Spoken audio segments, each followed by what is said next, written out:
देखो, motion part 5। तुम लोगों की नजर में अभी दूरी की परिभाषा क्या होनी चाहिए, बोलो तो। एक बिंदु से दूसरे बिंदु तक की एक बिंदु से दूसरे बिंदु तक। नो नो नेवर, कभी नहीं। बोलो। दूरी के द्वारा इस समय सुनो, दूरी और विस्थापन दो शब्द है। अभी तक दिमाग में दूरी के बारे में जो भी परिभाषा है इसको निकाल दो, पहले समझ लो, इसके बाद परिभाषा बतलाते हैं। मान लो बिंदु ए है, ये बिंदु बी है। मान करके हम लोग चले, ये बी से हो गया दरभंगा, ठीक है। एम से हो गया मुजफ्फरपुर, या चलो पटना की बात करते हैं। टी से हो गया पटना। तो दरभंगा से पटना मान लेते हैं ट्रेन की सेवा सीधी नहीं है, लेकिन फिर भी मान लो बिल्कुल सीधी है, या कोई सड़क जा रही है बिल्कुल सीधी। तो और ये मान लो 300 किलोमीटर है। तो दरभंगा से पटना जाने वाली सड़क बिल्कुल सीधी है। तो दरभंगा से कोई मोटरसाइकिल सवार अगर चलेगा पटना, तो कितने किलोमीटर की दूरी तय करेगा? 300 किलोमीटर। मान लो बाढ़ आने के कारण ये सड़क मार्ग डिस्टर्ब हो गया, टूट गया। यहाँ से मान लो टूट गया। बिहार में तो बराबर बाढ़ आती है, और पता चलता हुआ जो कभी रेल लाइन, रेल पटरी टूट गई, तो कभी सड़क को ही बीच से लेकर के बाढ़ उड़ गई। तो ऐसी स्थिति में अब दूसरा रास्ता क्या बचा है? तो यहाँ से ऐसे एक रास्ता गया, फिर ऐसे गया, ऐसे अंत में पटना पहुंचा। तो अब ये मोटरसाइकिल सवार इस रास्ते से आएगा जी, या मान लो बाढ़ से नहीं टूटा। एक व्यक्ति ऐसा है जो बी से होते हुए एम बिंदु पर आता है, फिर सी पर, फिर सी पर, क्यू पर। तो यहाँ से भी एक सड़क मार्ग है जो व्यस्त नहीं है, ये काफी व्यस्त है, कई जगह जाम हो जाता है। तो कोई मोटरसाइकिल वाला इस होकर के चले, तो अंत में ये पहुंच गया पटना।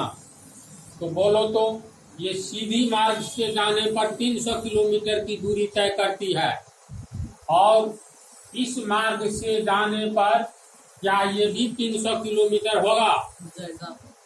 नहीं होगा। यहाँ पर तो एक धागा रख दो, और जैसे जैसे रास्ता गया है वैसे वैसे जाने दो, और धागा को पकड़ करके फैला लो, तो 300 किलोमीटर से बहुत ज्यादा होगा, नहीं होगा। तो इस स्थिति में क्या कहोगे? दरभंगा और पटना तक यात्रा करने वाला इस मार्ग से जो मोटरसाइकिल से चला, क्या 300 किलोमीटर की ही दूरी तय किया? नहीं किया। तो दूरी का अर्थ कुछ और होता है। एक बिंदु से लेकर के दूसरे बिंदु तक सीधे मार्ग हम तय करते हैं तो 300 किलोमीटर की दूरी तय की जाती है। और इस मार्ग से अगर तय करते हैं तो कल्पना करो एक धागा रख करके ऐसे हम लोग मापे, तो इस तरह लेखा डीपी से ये बहुत बड़ा नहीं हो जाएगा। तो यह भी तो दूरी है, लेकिन ये 300 किलोमीटर से ज्यादा है। इसका कुछ अर्थ निकल रहा है। एक उदाहरण और देखो। पी से हो गया पटना, समझा। डी से हो गया दिल्ली। पटना और दिल्ली के बीच में हवाई सेवा है। हवाई जहाज को आसमान में साइड लेने की आवश्यकता नहीं है, नहीं वह जाम में फंसता है, नहीं न फंसता है। तो पटना से दिल्ली तक की हवाई सेवा के द्वारा अगर जाए, ये 1000 किलोमीटर मान लो जाना पड़ता है। और रेल सेवा सीधे नहीं है। पटना से मान लो ट्रेन खुलती है, यहाँ पर कोई स्टेशन है, फिर यहाँ पर कोई स्टेशन है, फिर यहाँ कोई फिर यहाँ कोई, फिर ऐसे। तो देखो तो ये जो है इससे ट्रेन होकर के जाएंगे तो क्या 1,000 किलोमीटर होगा? नहीं न होगा। तो पी से लेकर के इस रास्ते से जाने पर भी दूरी तय की गई और पी से सीधे हवाई के जहाज के द्वारा भी दूरी तय की गई। लेकिन दोनों तो कहलाएगा दूरी, लेकिन दोनों में अंतर है ना। तो ये भी रास्ता है न जी। ये लंबा रास्ता है, ये छोटा रास्ता है। कल्पना करो सड़क मार्ग ही बिल्कुल सीधे है 1,000 किलोमीटर, लेकिन ये भी सड़क मार्ग है जो घुमावदार है, ये 100 किलोमीटर से ज्यादा है। दोनों को तो हम दूरी कहेंगे। तो अब बोलो दूरी की परिभाषा क्या होनी चाहिए? किसी पिंड के द्वारा तय किए गए रास्ते की संपूर्ण लंबाई को हम दूरी कहते हैं। अगर एक मोटरसाइकिल सवार इस रास्ते से जाता है, इस रास्ते की कुछ न कुछ लंबाई तो होगी। मान लो यहाँ से ऐसे तू रास्ता को मापने वाला फीता नहीं होता है, फीट या मीटर या किलोमीटर वाला। जैसे जैसे गया है तू जाने दो ऐसे, और पकड़ करके उठा करके फैलाओगे। ये जब सीधा 1,000 किलोमीटर की दूरी है तो ऐसे इसको जो फैलाएंगे तो 1,000 से अधिक होगा। इसका अर्थ हुआ किसी पिंड के द्वारा तय किए गए रास्ते की लंबाई को दूरी कहेंगे। लाओ दिमाग में परिभाषा, दूरी की परिभाषा समझ रही है? तो दूरी की परिभाषा सिंपल है, लेकिन क्या होना चाहिए?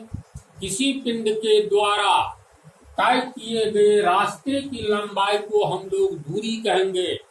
चाहे रास्ता सीधा मार्ग हो या वक्राकार मार्ग हो। वक्राकार, वक्र जोड़ आकार, टेढ़ी मेढ़ी रेखा को हम वक्र रेखा कहते हैं। तो टेढ़ी मेढ़ी रास्ता को क्या कहेंगे? वक्राकार रास्ता, वक्राकार पथ। तो लिखिए परिभाषा, चलो लिखो। पथ मतलब रास्ता,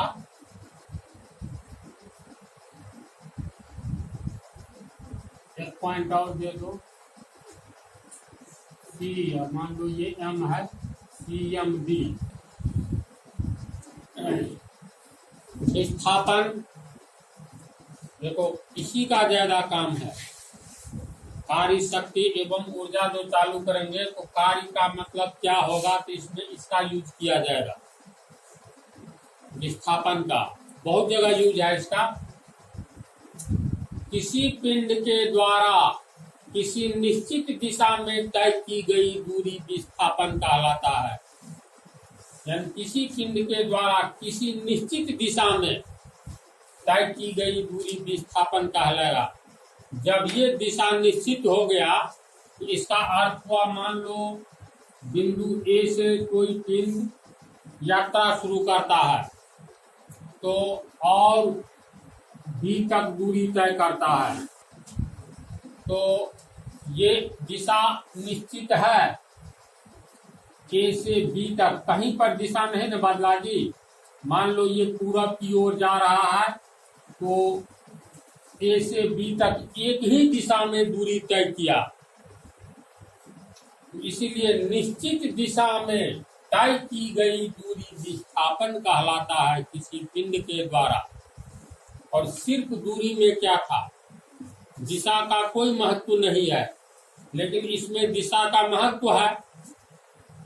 जब ये दिशा का महत्व है, यानी निश्चित दिशा में, या तो पूरब से पश्चिम की ओर या उत्तर से दक्षिण की ओर या दक्षिण से उत्तर की ओर विस्थापन में दिशा होता है।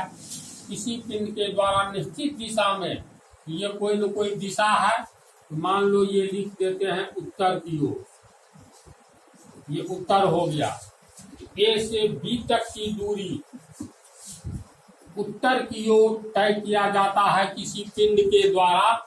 इसका मतलब ये भी हुआ एक सरल रेखीय मार्ग हो गया, बीच में कहीं भी नहीं बदला। जैसे मान लो ये भी है उत्तर, कोई पिंड इस वक्राकार मार्ग पर दूरी तय करता है तो क्या इसको विस्थापन कहेंगे? बोलो। इसमें दिशा निश्चित है। यहाँ मान लो इस दिशा में गया, थोड़ा दूर पूरब की ओर, फिर देखो टर्निंग है, कई जगह टर्निंग है। एक तरह से समझो ये वृत्त का चाप है, ये वृत्तीय गति में चल दूरी तय किया है ना। तो विस्थापन का मतलब होगा निश्चित दिशा में तय की गई दूरी को विस्थापन कहेंगे। जब ये दिशा निश्चित हो जाती है इसका मतलब वह सरल रेखीय मार्ग हो जाता है। होगा कोई पिंड मान लो M से N तक की दूरी तय करती है, तो देखो तो ये दिशा फिक्स है ना जी। इसको उत्तर, ये हुआ उत्तर, ये हुआ पूरब, तो उत्तर पूरब की दिशा में ये पिंड जा रहा है, तो दिशा फिक्स है। तो ये भी हुआ विस्थापन। मान लो ये पृथ्वी है, हम लोग किसी भी पिंड को पृथ्वी से ऊपर की ओर फेंकेंगे तो ये सीधे ऊपर की ओर जाएगी, बिल्कुल सीधी सरल रेखा में। इसका मतलब इसका क्या दिशा होगा? नीचे से सीधे ऊपर की ओर, ये भी विस्थापन हुआ। और इस ऊंचाई से कोई पिंड को गिरा दो, ये बिल्कुल स्ट्रेट लाइन सीधी रेखा में गिरेगी, तो बोलो इसका दिशा फिक्स है ऊपर से नीचे की ओर। एक दिशा है ना, दिशा कितने प्रकार के होते हैं?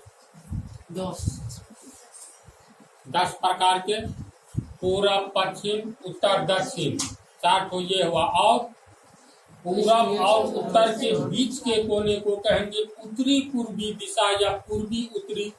उत्तर और पश्चिम के बीच के दिशा को कहेंगे उत्तरी पश्चिमी या पश्चिमी उत्तरी। इसी तरह दक्षिण पूर्व की दिशा का नाम है पश्चिम, और दक्षिण के बीच की दिशा का नाम है, तो 4 दूनी 8 हुआ। अब कोई पिंड मान लो नीचे से ऊपर की ओर फेंकेंगे, ये कभी कहेंगे पूरब की ओर पिंड जा रहा है? नहीं कहेंगे। एक नमा दिशा हो गया नीचे से ऊपर की ओर, और जब कोई पिंड ऊपर से नीचे की ओर गिर रहा है तब ये हो गया कौन सी दिशा? ऊपर से नीचे की ओर, तो 10 दिशा। तो ये मान लो ये उत्तर है, ये उत्तर है, ये पूरब है, इसकी दिशा क्या होगी? इस पर चलते हुए पिंड की दिशा उत्तर पूरब की ओर ये पिंड गतिशील है, यानी एक निश्चित दिशा में गतिशील है। इसीलिए M से N तक की दूरी को भी हम लोग विस्थापन कहेंगे। तो किसी पिंड के द्वारा किसी निश्चित दिशा में तय की गई दूरी विस्थापन कहलाता है।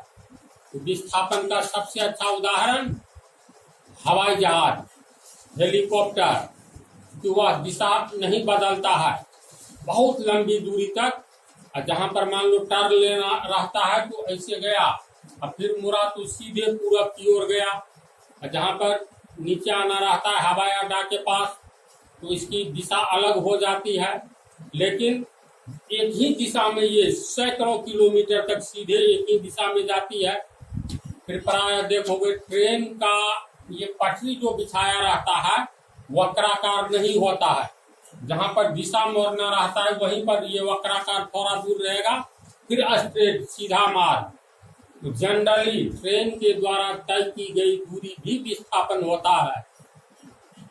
जब ऊपर से नीचे कोई पिंड गिर रहा होता है एक निश्चित दिशा में दूरी तय करता है, वह भी विस्थापन का उदाहरण है।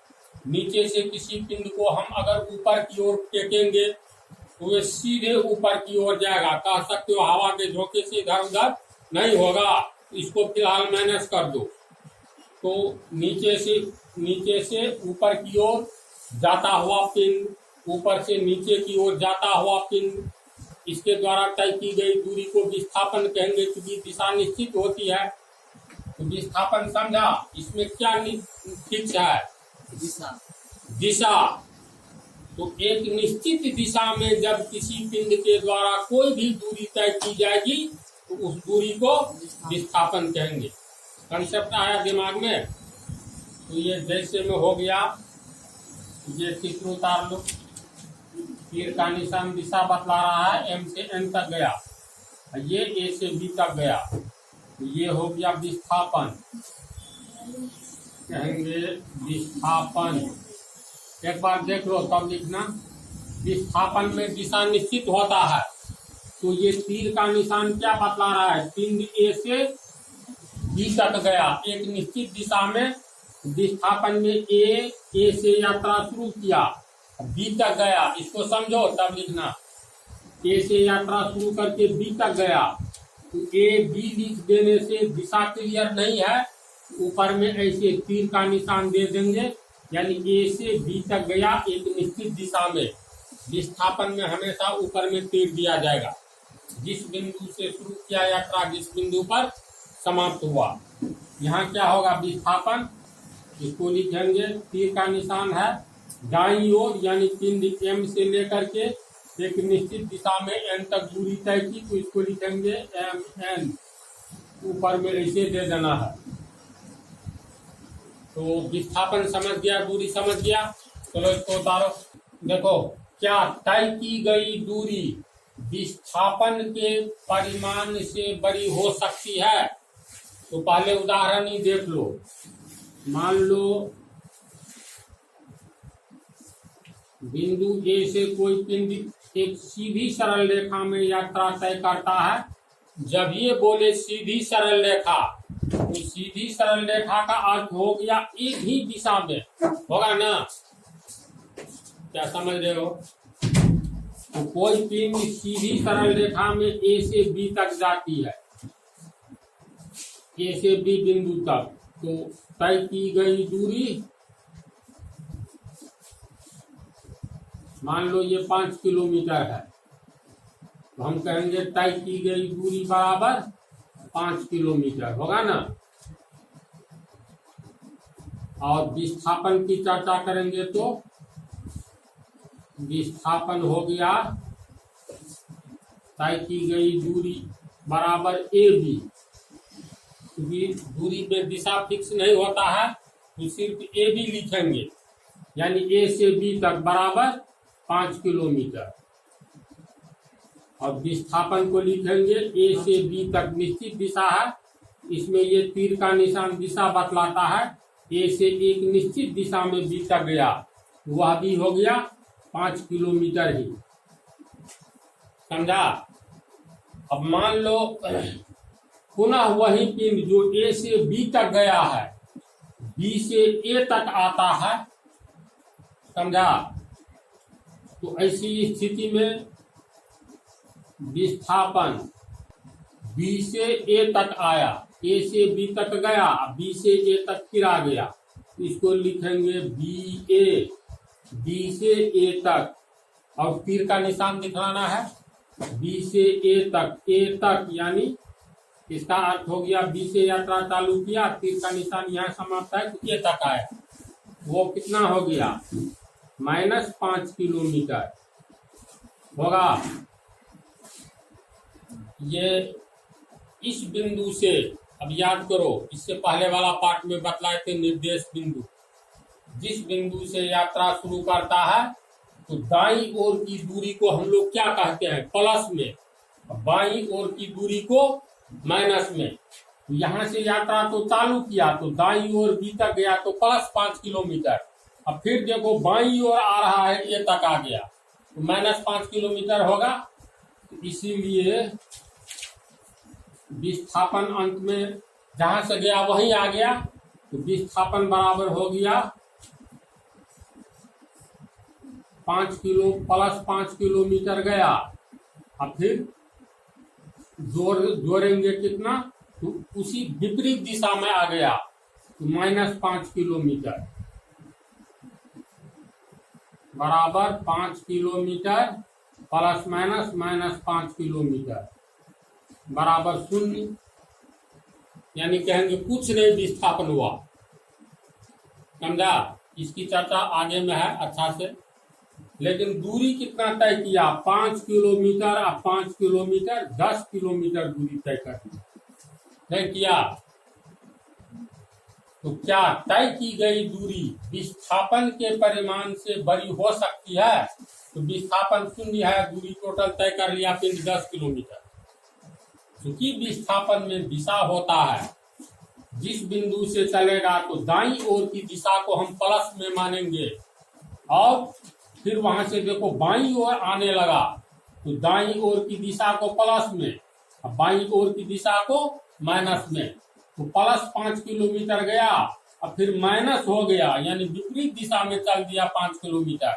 तो प्लस 5 किलोमीटर ऐसे बी तक गया, बी से फिर देखो बाईं ओर आने लगा यानी माइनस में, फिर ए तक पहुंच गया। तो प्लस 5 किलोमीटर जोड़ माइनस 5 किलोमीटर बराबर 0 किलोमीटर विस्थापन हुआ पिंड का। लेकिन दूरी की चर्चा करेंगे तो 5 किलोमीटर ये तय किया, यहाँ से फिर 5 किलोमीटर, तो 5 5 10 किलोमीटर। इसका क्या आंसर होगा? क्या तय की गई दूरी विस्थापन के परिमाण से बड़ी हो सकती है? तो आंसर है हाँ, होगा ना। इसको लिखावे, तुम लोग बोलो तो इसको समझा, तो कंफ्यूजन है नहीं ना? ठीक है, तो अगले पार्ट में